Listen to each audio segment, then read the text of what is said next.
இந்த பதிவு யாருக்குன்னு பார்த்தீங்கன்னா குறிப்பாக மாரத்தான் போட்டிலாம் நடத்துறீங்கல்ல உங்களுக்கு தான் இந்த பதிவு.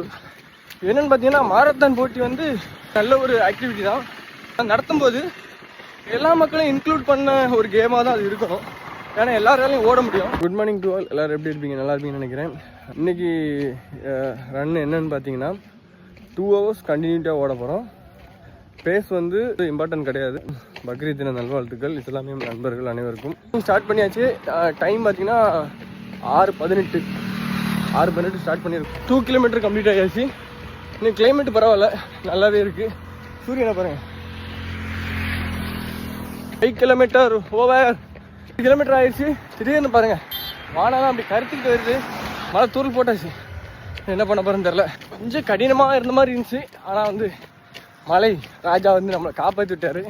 இன்னொரு 8 kilometer தான், அதையும் முடிச்சிடலாம். ஃபைனலி கன்னியாகுமரி வியூ பாயிண்ட் வந்தாச்சு. இந்த பதிவு யாருக்குன்னு பார்த்தீங்கன்னா குறிப்பாக மாரத்தான் போட்டிலாம் நடத்துறீங்கல்ல உங்களுக்கு தான் இந்த பதிவு. என்னென்னு பார்த்தீங்கன்னா மாரத்தான் போட்டி வந்து நல்ல ஒரு ஆக்டிவிட்டி தான்.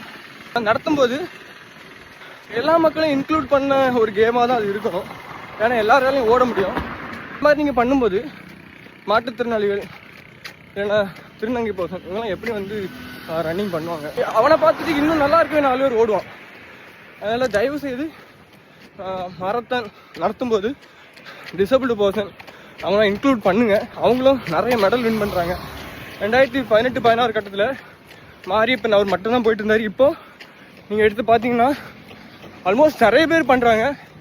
அதுக்கு உங்களை மாதிரிப்பட்ட சப்போர்ட் நிறைய தேவை. ஆதரிங்க, ஊக்குவிங்க. கண்டிப்பாக தமிழ்நாட்டுக்கும் நம்ம தாய்மண்ணுக்கும் நிறைய மெடல் அவங்க வின் பண்ணிட்டு வருவாங்க. இன்றைக்கி பார்த்தீங்கன்னா நம்மளுடைய மிஷன் ஃபெயில்ட் ஆயிடுச்சு. காரணம் என்ன பார்த்தீங்கன்னா என்னுடைய கால்கள் வந்து ரெண்டுமே ஒரே அளவில் இருக்காது. ஒரு வலது கால் வந்து கொஞ்சம் சின்னதாக இருக்கும், கட்டை நட்டையமாக இருக்கும். அதனால் ஓவராக நம்ம ஒன் சைடு பேலன்ஸ் பண்ணி ஓடுற மாதிரி தான் எனக்கு எல்லா ரன்னுமே இருக்கும். இருந்தாலும் நம்ம ஏதாவது ஒரு விஷயம் பண்ணணும் அப்படிங்கிறதுக்காக நான் தொடர்ந்து ரன் பண்ணிகிட்ருக்கேன். 10 kilometer தாண்டும் போதே அதோடைய பெயின் எனக்கு வந்து வர ஆரம்பிச்சு. இருந்தாலும் இல்லை பரவாயில்ல அப்படின்னு சொல்லிட்டு ஒரு கூட 6 kilometer ரொம்ப கம்மியான பேஸில் தான் ஓடினேன். இருந்தாலும் சமாளிச்சிடலாம் பார்த்தேன். பட் ஆனால் கடைசி ஒரு 2 kilometer பக்கத்தில் வந்து என்னால் ரொம்ப முடியலை. ரொம்ப பெயின் ஆகிடுச்சு, காலை தூக்கி கூட முடியலை. அதனால் அப்படி உட்காந்து ஒரு 1/2 hour அப்படியே ஒரே இடத்துல, இந்த ரூட்டில் பஸ்ஸும் கிடையாது, அப்படியே உட்காந்துட்டேன். அதுக்கப்புறம் தான் எலும்பி மெதுவாக நடந்து வந்தேன். ஆனால் பரவாயில்ல, நான் ஒரு 16 kilometer முடிச்சிருக்கேன் 1.25 மணி நேரத்தில்.